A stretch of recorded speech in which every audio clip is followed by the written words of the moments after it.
Bien-aimés dans le Seigneur, nous nous saluons au nom puissant de Jésus. Nous, c'est l'apôtre Marcel Moumat, Église évangélique Man Caché, ministère de vie.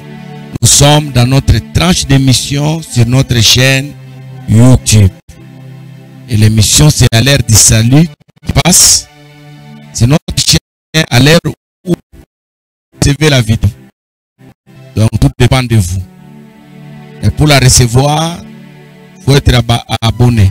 Donc, nous demandons aux gens de s'abonner. S'abonner, c'est aussi contribuer à l'œuvre évangélique. Et si vous êtes abonné, il faut avoir l'habitude de visualiser la vidéo. Donc, chaque fois qu'on la partage, il ne faut pas dire que je suis abonné, c'est terminé. Il faut visualiser. Et si vous estimez que la vidéo lancée est édifiante, elle est constructive, elle peut aider quelqu'un, elle peut sauver quelqu'un dans votre entourage, dans votre famille, dans votre communauté, vous pouvez la partager. Donc, 3 choses. 1. Abonnez-vous. Visualisez. Et 3. Partagez.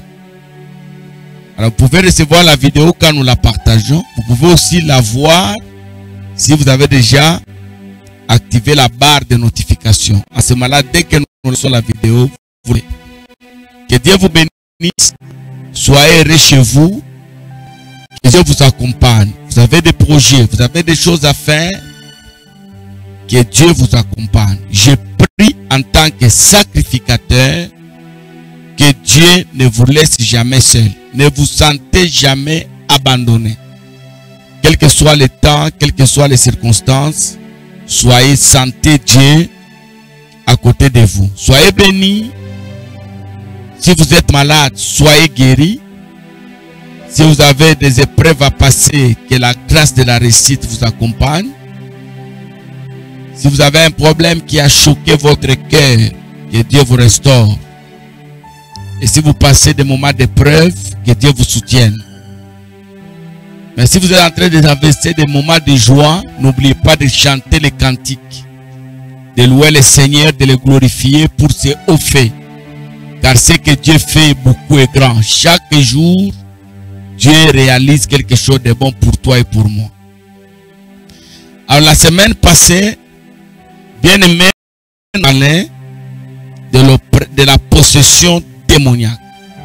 Je vous avais promis que la vidéo qui va suivre, nous allons parler de l'oppression. Et notre thème, nous l'avons intitulé ce matin, ce soir, cette nuit, pendant que vous avez la vidéo. C'est un cas d'oppression. Mais je reviens rapidement.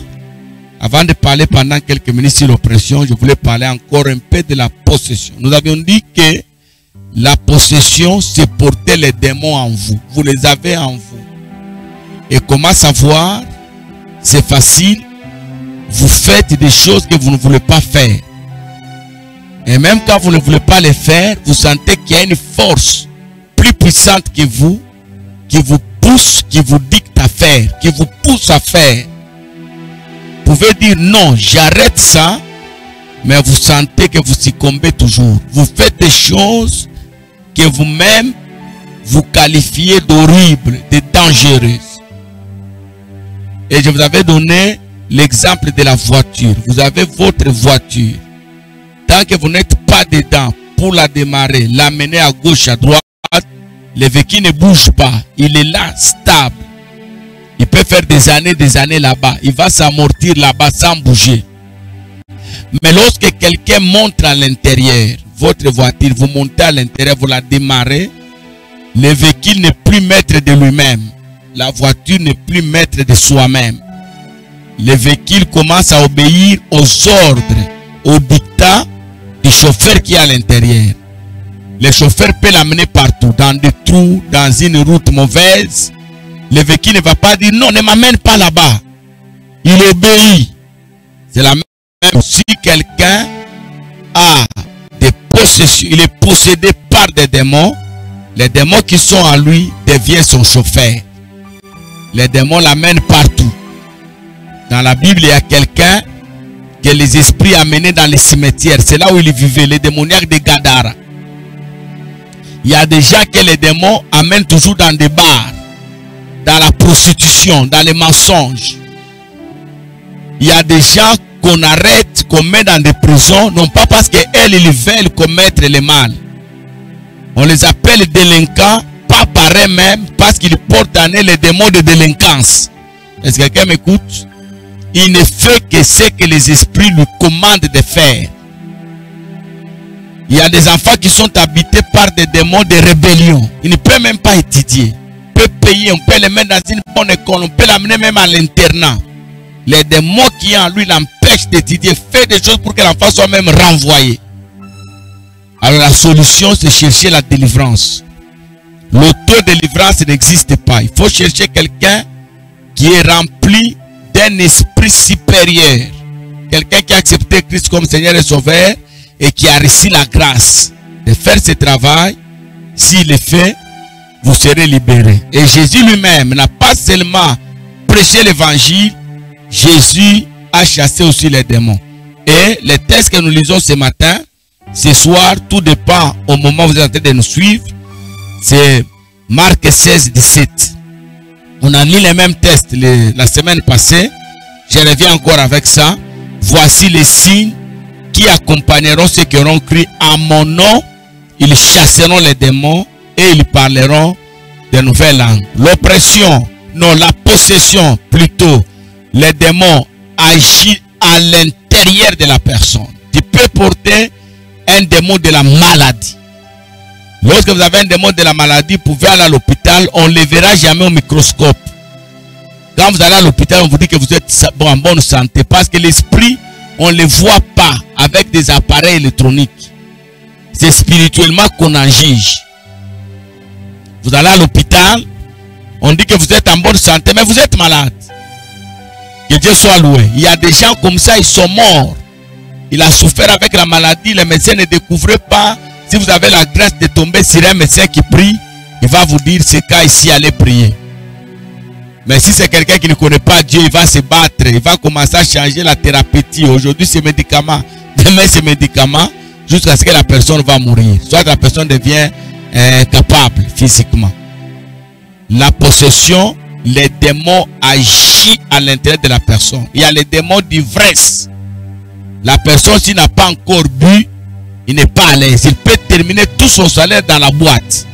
Et quand ça termine, il commence à regretter. Il y a ceux qui ont les démons d'impudicité terrible. Il ne sait pas contrôler sa vie sexuelle. Il peut même coucher avec sa bonne. Il y a des gens comme ça. Dans des bureaux ici, dans des entreprises, il y a des choses qui se passent. Il y a des patrons qui quittent les bureaux toujours à 18h, 19h. Vous ne savez pas, le travail s'arrête à 17h, 16h. Mais lui, il reste toujours tard. On m'a donné ce témoignage quelque part. Il y a un monsieur qui quittait toujours tard. Alors son chef a dit, je vais contrôler les mouvements de mon agent. Le chef a fait semblant de partir. Il est resté au bureau. À un certain moment, il commence à faire sombre. Il attend quelqu'un entrer dans le couloir. Quand. Il a suivi le bruit. C'est le bureau de son agent qui est ouvert. Quelqu'un entre. Donc l'agent restait chaque soir pour commettre l'impudicité. Un démon. Il ne sait même pas. Vous savez, quand vous êtes habité par un démon, le diable vous aveugle. Vous ne calculez pas les conséquences. C'est seulement quand les problèmes arrivent, bien aimé dans le Seigneur, que vous allez maintenant calculer, commencer à regretter. Mais avant les problèmes, vous ne calculez pas. Commettre l'impudicité au bureau, on peut même vous renvoyer, mais le diable vous aveugle. Il y a des gens comme ça, il a les démons de souffrance, les démons de vol. On lui met à la caisse, il prend tout l'argent. Il ne calcule pas les conséquences. Donc c'est pourquoi nous devons chercher notre délivrance pour avoir notre liberté. Mais aujourd'hui, j'aimerais qu'on parle de l'oppression. Contrairement à la possession, l'esprit agit à l'intérieur, mais l'oppression, vous sentez cette guerre-là, le combat des esprits à partir de l'extérieur. Ça vient de l'extérieur. Quand on dit l'oppression, c'est une puissance démoniaque qui agit en dehors de la personne. Mais les effets du combat, c'est la personne qui le sent. C'est pourquoi j'ai intitulé ce cas-là, ce n'est pas un cas de la possession démoniaque, mais c'est un cas de l'oppression démoniaque. Je donne 3 ou 4 exemples si Dieu le permet. Premier exemple. Il y a des maisons hantées. Il y a des maisons hantées. J'ai suivi ce témoignage plusieurs fois. Vous êtes dans votre maison. Vous sentez comme si vous vivez avec les gens à l'intérieur. Mais vous ne les voyez pas. Il y a même une famille qui m'a dit, papa, on sent même la nuit pendant que nous dormons, les gens à table de manger, en train de manger, vous sentez des bruits de fourchettes, de couverts, des assiettes. Vous sentez que quelqu'un marche dans la maison. Il y a même quelqu'un qui m'a dit, papa, chaque nuit, je sens quelqu'un se laver dans ma douche. Et quand j'entre dans ma douche, je sens que ma douche a été utilisée. Le combat est de l'extérieur. Les démons vous compliquent à partir de l'extérieur. Même dans les cas de maladie, il y a des démons qui peuvent vous attaquer, vous injecter des maladies à partir de l'extérieur, mais aussi des démons qui accouchent des maladies à partir de l'intérieur. Lorsqu'il les fait à l'intérieur de vous, on appelle possession. Lorsque le travail se fait en dehors, on appelle oppression démoniaque. Il y a des gens qui ne dorment pas, bien aimés dans le Seigneur. Ils ne dorment pas. S'ils montent dans les lits, ce sont des cauchemars. J'ai rencontré quelqu'un, bien aimé dans le Seigneur, c'est un exemple que je donne. Lui ne dort plus. Il a peur de dormir parce que quand il ferme l'œil, il sent que on cherche à le tuer, à l'étrangler. Donc les esprits agissent de l'extérieur. Bien aimé, j'aimerais dire en passant que Jésus c'est la solution. Celui qui n'a pas Jésus, il est malheureux. Et Jésus, c'est la connaissance. Celui qui n'a pas Jésus, il est ignorant. La Bible dit, mon peuple périt parce qu'il lui manque la connaissance. La connaissance nous donne des ouvertures. La connaissance nous bénit. La connaissance nous montre, nous indique les chemins. J'aimerais que quelqu'un m'écoute aujourd'hui. L'oppression démoniaque, la pression de l'extérieur. Certaines personnes, ils dégagent l'odeur, une mauvaise odeur. C'est difficile qu'on t'épouse. L'homme a t'épousé, il vient, tu es belle, en tout cas présentable, mais ton corps dégage l'odeur. Ça repousse l'homme. Le combat est de l'extérieur. Il n'est pas à l'intérieur, il vient de l'extérieur. Vous allez sentir au-dessus de votre maison le toit, les gens en train de marcher. La nuit, quand vous allez pour dormir, toute la nuit, ce sont des chats qui miaulent. Les aboiements des chiens n'est plus normal. Les démons viennent de l'extérieur, vous combattent de l'extérieur. Et ça vous prive la paix, ça vous prive la joie. Je connais dans la ville là où j'habite des maisons qu'on ne peut pas habiter. Parce que ce sont des maisons hantées. Les propriétaires fuient la maison. C'est là où je dis toujours que l'Éternel soit béni parce qu'il a suscité des hommes de Dieu à qui il a confié la mission de terminer ce genre de dossier. L'oppression démoniaque, je l'ai vu même dans les couples. La femme n'est jamais disposée à donner le corps à son mari parce que quand il arrive la nuit, quand il arrive seulement à 17h, j'avais reçu ce témoignage de quelqu'un. Chaque 17h, sa femme commence à faire des fièvres.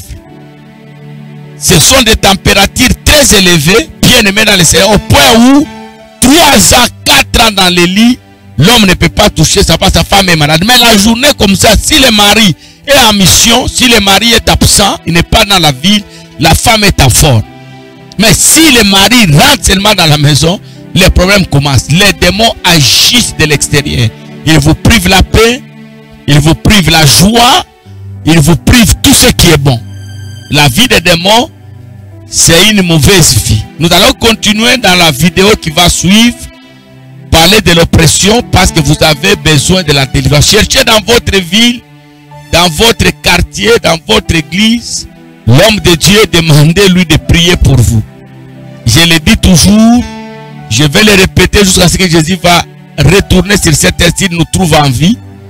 Que l'église qui prêche seulement sans faire de délivrance, c'est une église qui n'est pas comptée parmi les églises de Dieu. La mission de l'église, c'est prêcher d'une manière correcte, transmettre correctement la parole du Seigneur, de menacer les esprits, Parce que Jésus nous a confié cette mission. Il y a encore d'autres missions, mais pour aujourd'hui, j'aimerais m'arrêter par là. L'oppression démoniaque, contrairement à la possession, l'esprit qui vous attaque agit de l'extérieur. Mais la possession, l'esprit agit de l'intérieur. N'oubliez pas de vous abonner, de cliquer la barre de notification et de partager la vidéo. Et surtout, de visualiser la vidéo. Que Dieu vous bénisse et soyez heureux chez vous. Il est allé préparer pour moi la place.